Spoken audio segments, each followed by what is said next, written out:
You ever heard the saying, here's a penny for your thoughts, or penny for my thoughts, or whatever? Well, here's my thoughts about a penny.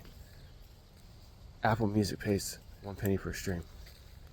They have 92 million paid subscribers and growing.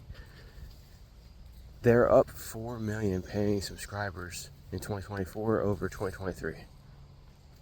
They're growing, and they're going to continue to grow, especially with the amount of people in the statistics with Gen Z going more and more to Apple instead of Android, and a lot more people are going over to Apple, plus all the people coming on to the internet and getting cell phones in emerging markets and stuff. You know, it's still going to keep that 50-50 split between Apple and Android, but the amount of people on Apple is going to continue to grow up. And the reason I'm talking about this, even though I have 0 Apple products, I rock Android. The reason I'm talking about this is because when you're sitting here talking about your streams, and artists are sitting here talking to me like, man, I gotta get my streams up because streaming revenue is really the only way that you can make money nowadays in music, which is false. But it is one of the easiest ways, because people don't have to do anything but just hit play, and you get paid when they listen. That's like the easiest way to make money off of your music. Everything else is difficult and requires marketing, promotion, and sales in order to be able to sell your music or to sell your merchandise or your, live events, whether it's on the camera live, like a live stream, or whether it is live in person. But see, the thing is with Apple Music, when you are promoting that to your fans, and you're like, hey, who's got Apple, right? And you're sitting here trying to run up your Apple Music numbers as opposed to your Spotify, you're not only getting 1 penny per stream, where Spotify pays between 0.003 and 0.005 cents per stream, which is less, all right? Substantially less, very substantially less than what Apple Music is paying. But on Apple Music, they also have the ability to purchase your song, purchase your album. And yeah, Apple takes 15% of that or whatever it is, but that's money that you get, and you didn't have to try to sell them. You didn't have to try to get them to go to your website to buy it. You didn't have to try to get them to go to your Bandcamp to go buy it. You didn't have to try hustling thumb drives, which, look, don't try selling thumb drives, okay? I'm telling you, you are not going to get as much sales as what you think. I get the premise behind it. The premise behind it is, oh, well, people don't have people don't have CD players that much anymore, so can't really sell CDs, and I want them to buy my music, so why don't I just do a USB? Then they can just plug it into anything and listen to it. Yeah, but you gotta think about it like this, though. How many people are gonna, in their head, be like, nah, I ain't gonna buy no thumb drive, get some fucking virus that steals my identity and all empties my bank accounts? Fuck that. Because that's all it takes. I mean, shit, Jeff Bezos got his shit hacked and exposed off of a text message. You don't think that you can do that and more with a thumb drive? Especially some of these thumb drives nowadays that have a few gigs worth of space. They don't just have like a few megabytes worth of space like they used to whenever they were first coming out. They got gigs worth of space now. And so, you can fucking get a virus, upload it and shit like that, and as soon as it connects to the internet, it reaches out to its counterparts on the internet and fucking starts hacking and taking all your shit. Don't do it, y'all. I get it. You're like, oh, well, it's that hand-to-hand experience. Yeah. Okay, but what you need to do is have, little postcards or business cards with QR codes on it that go directly to where you're selling your music on your website or on your Bandcamp or whatever it is. For one, that's going to be a lot cheaper. And for two, people are going to be so much more willing to do that. If you say, yo, man, $5, for my CD and stuff like that, for my album or whatever, I'm like, okay, cool. And you're like, all right, here's go ahead and scan this QR code right here. And then it takes them to a purchase page, and then they enter their email, and then they get the download link in the email. And then, you stand there with them while you're talking to them while they're doing it, developing that rapport with them and connection. And then after they do it, boom, they got it downloaded. And they got it downloaded onto that device. And honestly, they can go home and download it again. As long as they have that email, they can download it on as many devices as they want. And you can tell them that too. And then you're going to have these people that are going to be buying your shit and listening to it on digital format, which is what everybody's all like, oh, let's do some thumb drives. Now, and it's a lot cheaper. Like I said, you could go to Vistaprint and you can get 500 business cards with all that shit printed up on it. Hell, you could just make one card with that QR code on it and go around and do hand to hands. All right, go ahead and scan right here. Okay, go ahead and scan right here. One card. Fuck, you pay like 50 cents for a fucking printout or whatever. It's not that hard. And it's a lot cheaper. Anyway, when it comes to pushing your streaming, I will tell you the statistics are not in favor of Apple Music as much as Spotify, because according to Spotify and according to Nielsen and all that shit, they have almost 300 million paid subscribers. Okay, now, like I said a little bit ago, Apple Music only has 92 million. However, it just grew 4 million over the last year. Okay, so and that's just as of May of 2024. So let's say it continues on that trend where it's going to grow another 4 million by the end of the year. Now it's going to be at 96 million by the end of the year, almost a third of Spotify.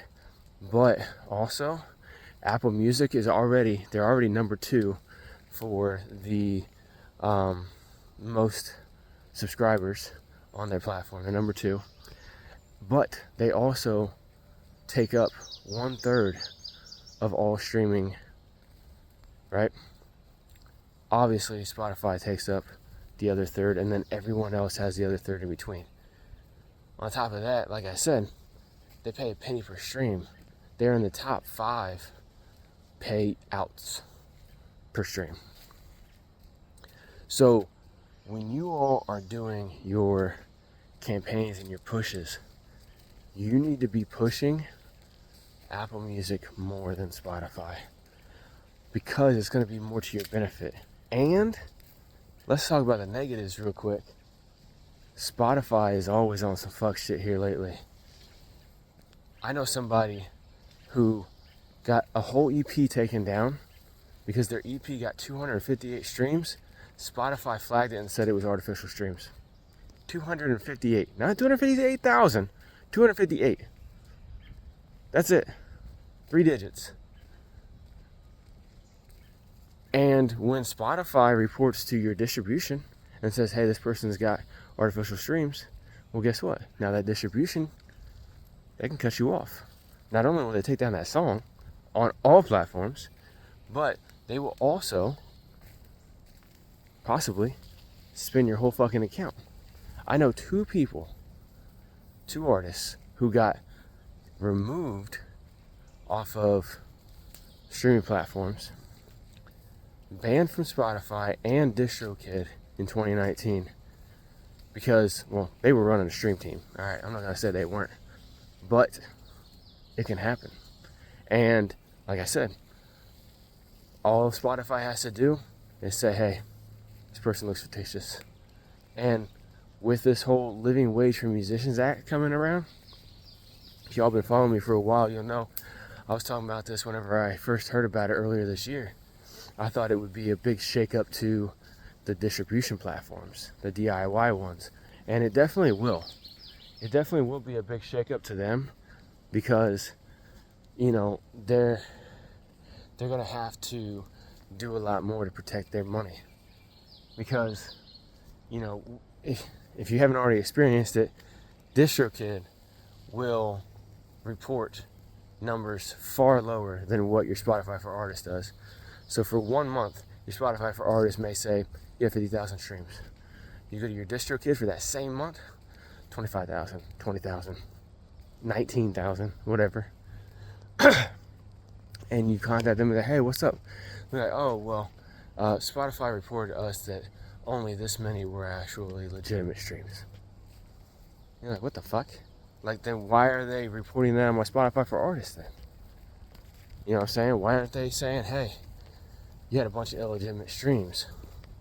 Why aren't they sending me an email? You know, all that fun shit, right?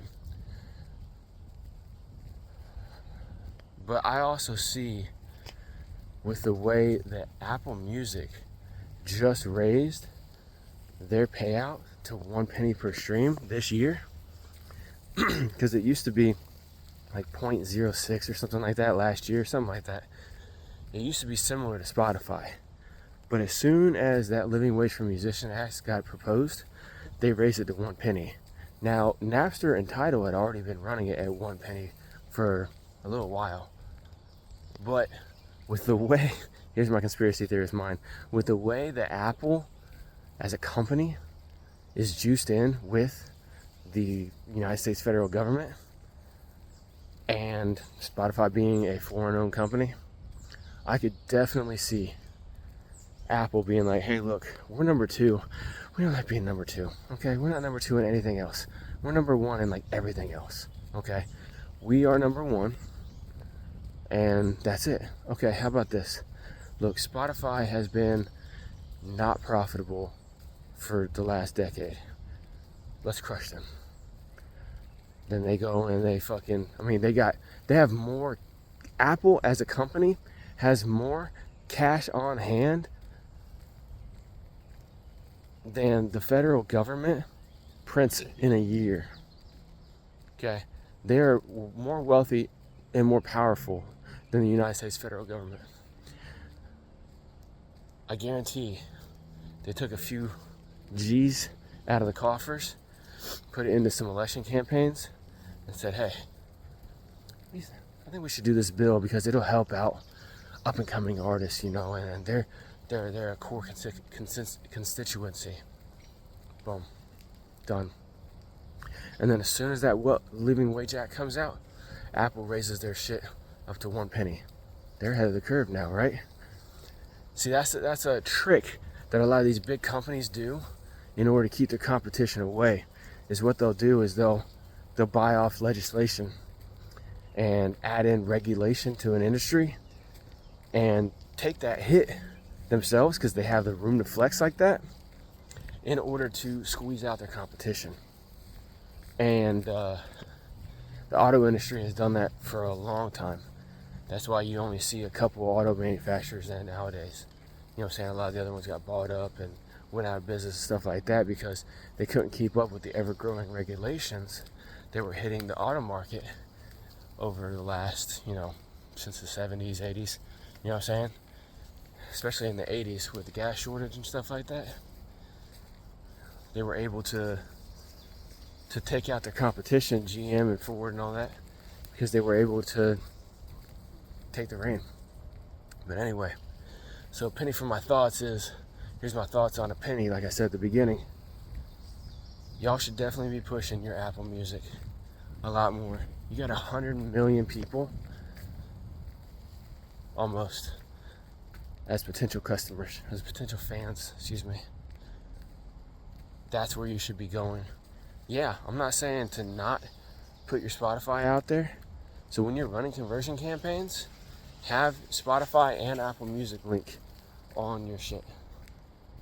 And if I were you, I would have, when you're setting up your link trees or your Hypedits or whatever, have Apple Music at the top, have Tidal next to that, have YouTube next to that, have even Amazon next to that, have Spotify at the bottom.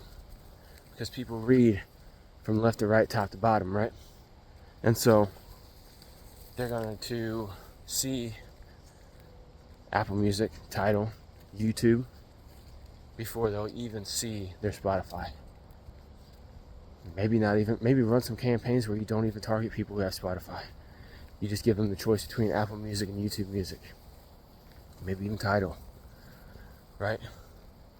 Because all those places are not only better for artists because they don't flag you for fucking sneezing too hard, but they also pay more and you can grow better there. A lot of people, they'll focus on the streams that they can get on Spotify, and Spotify makes it easy with their free accounts to where people can have device farms. You can't run a device farm on Apple Music when Apple Music is $17 a month and you gotta basically have an internet ID per account. Like, that's a lot of accounts that they're trying to create as fraud accounts to start running up the streams. So I'm not saying they can't do it, and I'm not saying it wouldn't be worth the investment, especially if you're charging artists,